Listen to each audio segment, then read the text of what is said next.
Hello, everybody. Listen, I'm just broadcasting here, ad lib, ad lib, off Poco, whatever they call it in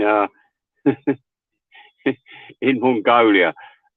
Listen, I've got to tell you, I've been watching some nerd programs. I'm very busy in a legal battle at the moment, so I can't really get on TV too much. But I mean, I love being on TV. I love the theatre. I could die on the stage. No, but this is the chance for working class people to get there out there in the public. And it's a wonderful thing because it's never happened before. It's also a good chance for John Heaton to get out there and show that he's a man with musical tastes and he's not just Lord of the Manor. Everybody can get a say, even Music Man with a bizarre and weird lifestyle can still have an opinion, and I wouldn't hold it against her. I want to tell you first about a little story. Now, fellas, you know what it's like when you're following a girl. Well, you're not following a girl. I don't follow girls, all right. But I was on the platform this morning, cutting through to work and everything, and one of the rush hour trains come in, and all of a sudden these girls get off. Well, girls and blokes, but I wasn't looking at the blokes, so I'm not a fucking gay. Do you know what I mean? So anyway, so I'm looking at the pretty girls and everything, thinking, you know what? If I was 35 years younger, I'd be banging your brains out. But it's very rarely that a woman, because I'm very much in love with my wife. Hello there, Mike. I was worried about you, but back to the story. I'll talk to you later. Right? Very much worried. And when I was at the platform and I was looking at this girl, and she was a big unit. She was big unit, but she was a shapely unit. So that made you see. And when things are larger than life, you look at it, don't you? You look at. I mean, if you're in the bar, and it's just to tell you another story. I was in a bar, and this bitch I went to Jamaica with called Vicky. Well, she had a friend who had really, really big tits. Really big tits. I mean, you just look at them and you stare at them, because they were big. And anyway, she'd got a job at the Dewdrop. So anyway, I'm in a really bad mood. I'm thinking, oh, I just want to go out tonight, have a drink on my own, and fucking, just what you do in England. You fucking have an argument, you go out and you have a few drinks. You just want to sit on your own, fucking just be ignored, just get on with it. You're in your own head. Anyways, that fucking stupid bitch was in the bar that night, and she had her tits hanging right out. Anyway, I looked in the window and I thought, oh, fucking hell, it's her mate, she's in there. And I thought, well, listen, I just want a fucking drink. What can she say to me? So anyway, I gets up to the bar, and there was a bloke around the other side, a barman around the other side, and I thought, oh, right, well, I'll go round the other side, the other bar, and he'll come in. As soon as I walked in, he was out the back cleaning up glasses. So I'm thinking, oh, fucking hell. And then next thing, she turns up, didn't she, with this low-cut top, tits hanging right out. And she says, all right, what are you doing here? And I said, well, just having a fucking drink. And she said, stop looking at my tits. And I said to her, listen, if I was standing here with my fucking bollocks hanging out, you'd be looking, wouldn't you? So just shut up. I mean, it really annoys me. Yeah, well, listen, I've got news to tell you, because I've been listening now. We've got a bit of truth at last. John Lennon would say, all I want is the truth, just a bit of truth. Now, pub landlord and John Heaton, I think, and somebody else. Oh yeah, fucking Griffiths. And they did this sometime in New York City, and I've got to tell you, Heaton was arguing. He was doing the old tactics. He was saying, oh, no, Yoko's a good singer. Linda's a good singer. Oh, no, it's a good song. Yeah. No. You've got to look past that. No, he was trying all the excuses to defend them, but this fucking Pop Goes the 60s, he was banging it on there. He was saying, no. This is fucking awful. This is terrible. These are terrible. And he was banging it out there to him, and I thought, yes, you were fucking Pop Goes the 60s. Heaton might have let you down there, but, you have managed to put this fucking important point across, and nobody else has had bollocks to do it because they're so worried about fucking up their free album. You know what I mean? And that none of them are actually looking at the horror that could come out of Woman Is the End of the World. They don't realise that this is going to be the end of John Lennon, probably. So what would you do if you were Sean? Would you big it up? You can't excuse it, because even John's excuse for it is hideous. I mean, it's just like, oh my God, John Lennon, are you really saying that? You know what I mean? Holding up a big piece of paper with big writing on it saying, some black man said, yes, we're all niggers. You know what I mean? It's just, oh my God, it's horrible. But anyway, let's just move on from that, because John Heaton, you're becoming a big letdown these days. Big letdown. And what are you doing up with Pub Landlord? Fucking talking about this fucking Back to the Egg archive. Stop it, will you already? For fuck's sake. Do you know what? I said to Pub Landlord the other day, I said, do you know what? I remember when Back to the Egg come out. It come out, people were confused and forgot it. There was a little bit, tiny bit of talk about Old Siam. So I remember my brother liked it because he thought it was a bit punk. But I don't think in his wildest nightmares he would have thought for a minute that Paul was actually making a punk album. My brother was very snobby about that. You know, he's a proper punk. You know, and I would have laughed my bollocks off if Paul McCartney had said I'm a punk. But it confused people because you've got a couple of sort of very forgettable extra group members who've just turned up. And we've just sort of said to ourselves, hang on a minute, Wings are three people, Denny Lane and Winger and Macca. And all of a sudden, it's not. It's two other blokes we don't like and we haven't been introduced. And anyway, before you know it, they've gone. So's Back to the Egg gone. But I remember my nan really liked it because there was a TV strike on in England at the time, so we couldn't get this. But Paul had done this video of all the songs on the album, which is a load of bullshit. But my nan saw it one afternoon on the TV after Emmerdale Farm, and she loved it. Well, I think she really liked Baby's Request. And if there's one song that does save the album, it's Baby's Request. I love it. I think it's brilliant. But having said that, these fucking archive releases are ridiculous. Wildlife being archive release, it's a fucking shit album. Come on. What is the matter? And I've got to tell you something, right?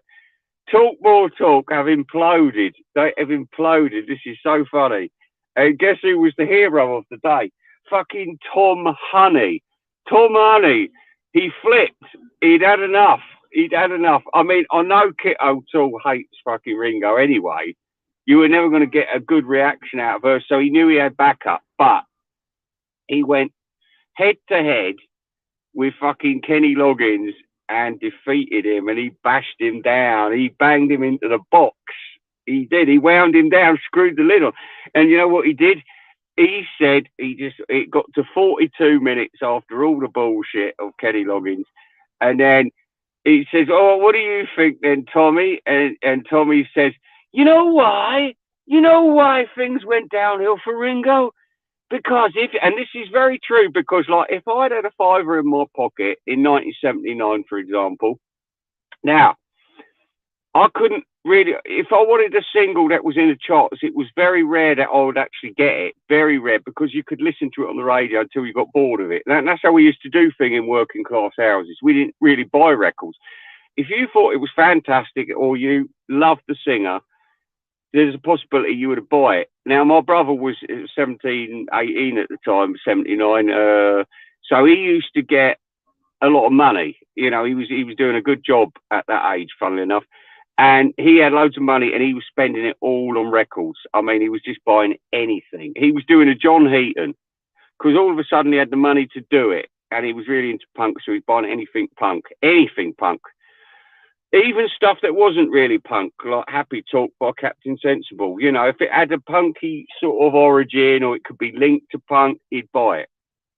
He wasn't buying enough Beatles, though. Definitely not.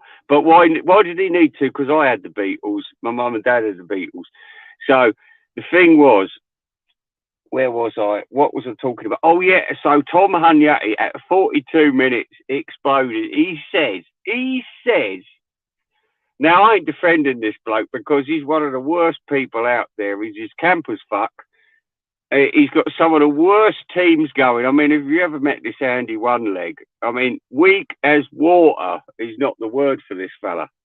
And he's really annoying to look at as well. He looks like a drawing. But anyway, he, he said, right, and they're wondering why. The question is, why did Ringo's career go down so quick after the Apple contract finishes? Well, the answer is in the fucking question, really. But let's get a little bit more specific.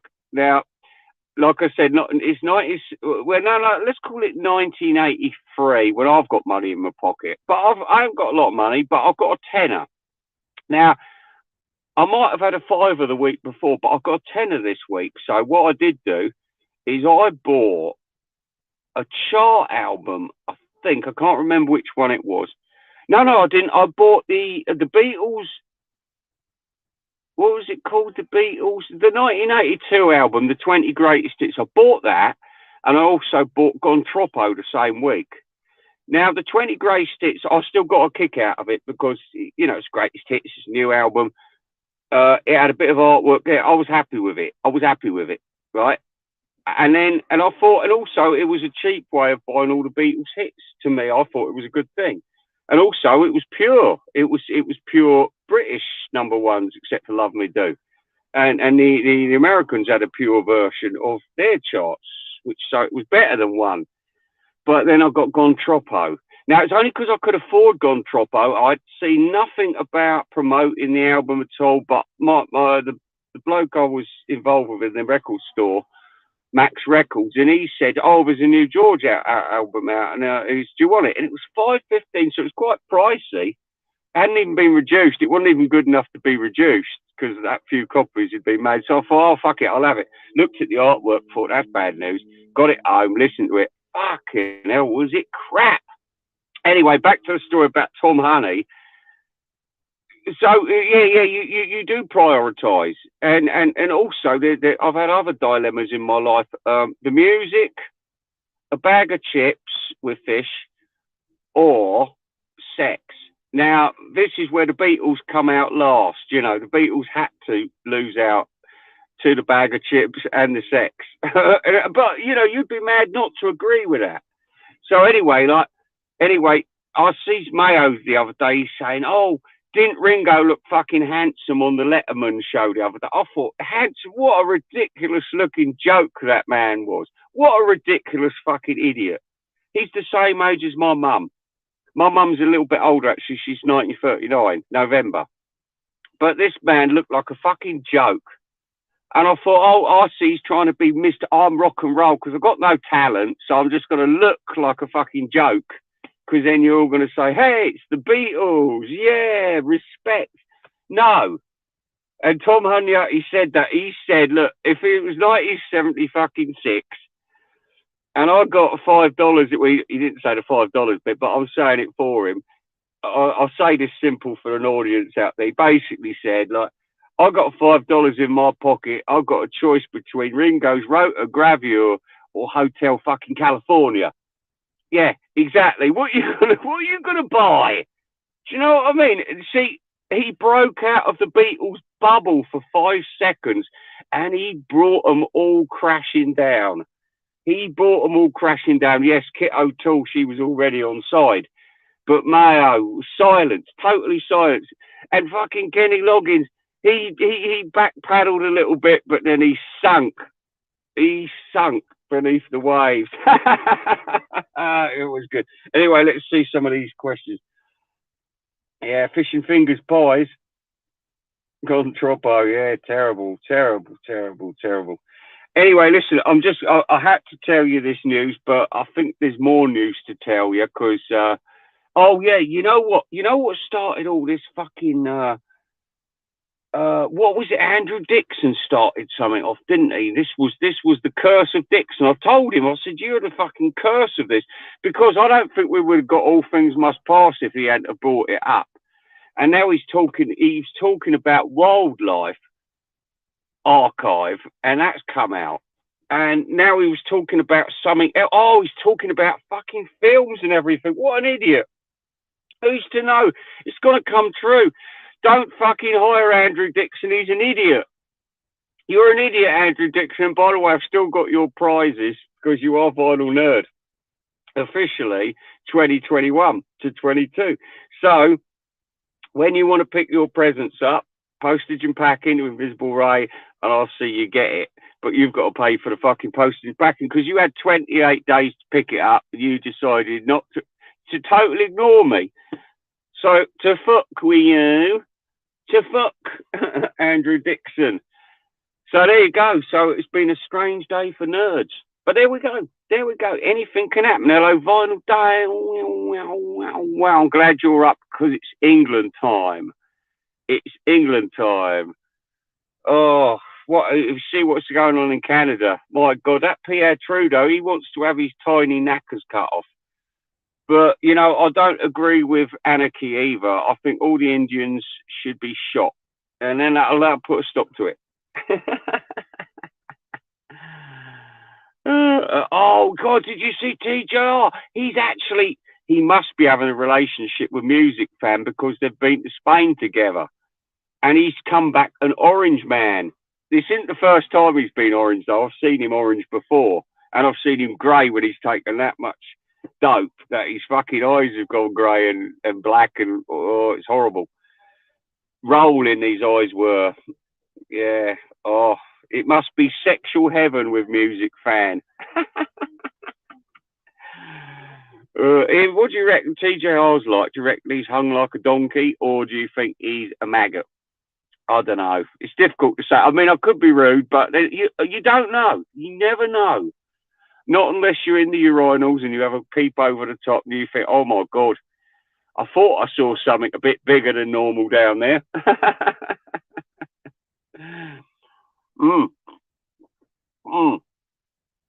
Yeah, it's like having one of Margaret Thatcher's kids. They're retards.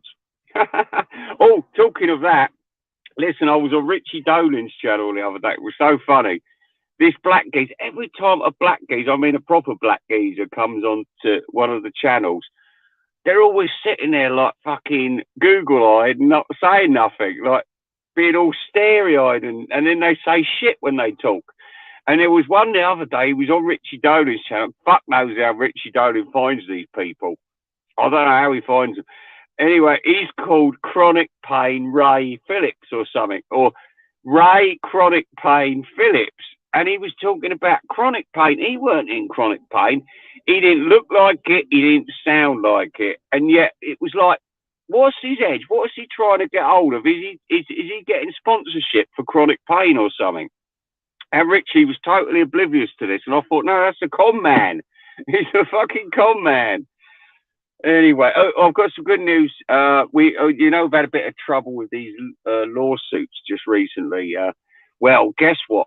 That don't matter because I told you I'm dealing with gangsters and I'm going to wipe them.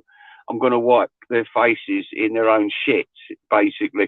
But the thing is, my wife has now been promoted, and I told her, I said to her, listen, I said once she spoke out, she whatever dodgy dealings there was going on at her work, once she spoke out to the bigger audience, and I mean, there is very, very powerful unions and things like. She didn't even go to a union; she's not in a union, but she spoke to certain people who are high up in the company, and they come down so hard. And of course, they were fucking looking everywhere because they give her a new job in a new office, and she was like. She was sort of like sharpening pencils and things like that. She said, I hate coming into work. She said, I'm just kind of a spare part. And I said, no. I said, I can see what they're doing. I said, they've put you in a position where you can legally sue them. So what they're doing at the moment is putting you in a nice little soft spot so that as soon as an opportunity comes up, which is higher up, they're going to put you in the position. And what do you know? This come up during a week and a half after I said it. So, no, not even that long. I said this to her about last Thursday. I said this. See, Invisible Ray has a sixth sense. He has a sixth sense. Anyway, how are you pre-coma? I was worried about. I didn't hear nothing about you because all I hear about is that fucking bitch, fucking cunt, fucking man, sausage, fucking wanker. Don't want to talk about him. Oh, by the way, Barrowman's back in the fucking charts again. He's on TV whinging about. It was only a bit of horseplay, but he's back as an American. He's not Canadian like he was last or American. No, he was Scottish last time, but he was American today. I didn't do anything wrong. Cancel culture is a terrible thing. And I thought, no, it's not about cancel culture. It's about you putting your cock on someone's shoulder. Now, I personally think that is very, very sexually intimidating. Agree with me if you want, religious audience, or don't. But, you know, this is what we're here for. Yes, freedom of speech, but not freedom to get your cock out in front of female workers or male workers. I wouldn't dream of doing that. Do you know what I mean? Some people get really uptight about shit like that. It's really horrible, especially if somebody's got an oversized cock. Do you really want that rubbed in your face? Well, girls, maybe you do, but I particularly don't, and I don't want to see someone with a bigger dick than me. Do you know what I mean? Because it ain't going to make me happy, is it? It's going to make me unhappy. And it's also got to humiliate me, especially if he starts whacking it out on my shoulder. I'm going to feel like, oh my God, he wants to put that up my bum, and I'm really scared now because he's really superior and, well, not superior, but he's senior to me in the fucking cast. What do? I can't complain because everybody's laughing and everyone's laughing at me. Yes, that's bullying, that's intimidation, that's fucking awful. Yeah, too late now. Yeah, well, Rachel's a fucking idiot. And that's all I can say about her. I tried to get on her show, I don't know, about a month ago. I thought, I'll fucking give her what for. I'll give her what for, and I'll give the wax what for, because we've lost Brother Brian. He's turned into a complete vegetable. Sorry about that. So it looks like all hopes are pinned on, well, the future is pinned on Richie Dolan. And with that, I think I'm going to have to just tell you that I'm going to have to go. I'm sorry. Goodbye.